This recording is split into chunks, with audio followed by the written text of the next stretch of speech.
అరే వెంకీ, అసలు ఏం జరిగిందంటే చేతిలో 1,50,000 ఉన్నాయి. బెట్టింగ్ వేస్తే 3 లక్షలు వస్తాయి. 1,50,000తో వెంకీగడ బండి తేవచ్చు, ₹1,00,000తో నా అప్పు కట్టుకోవచ్చు, మళ్ళీ 50,000తో బెట్టింగ్ ఆడొచ్చు.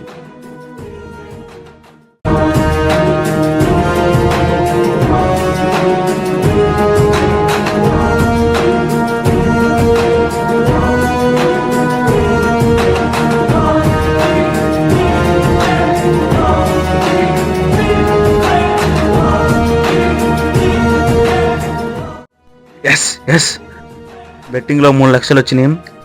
1,50,000తో వెంకీగడ బండి తెస్తా, ₹1,00,000 అప్పు కట్టేస్తా, 50,000తో మళ్ళీ బెట్టింగ్ ఆడతా. బ్రో, ఈ బండి మీద కేసు ఉంది బ్రో. నీ మనీ నీ కొట్టేస్తున్నా, బండి ఇచ్చేసి వెళ్ళిపో. ఈ విషయం ముందే చెప్పాలి కదా బ్రో. బ్రో, ఇప్పుడు ఈ చెప్తే బండి ఎలా? మీద కేసు ఉంది బ్రో. ఇదిరా జరిగింది.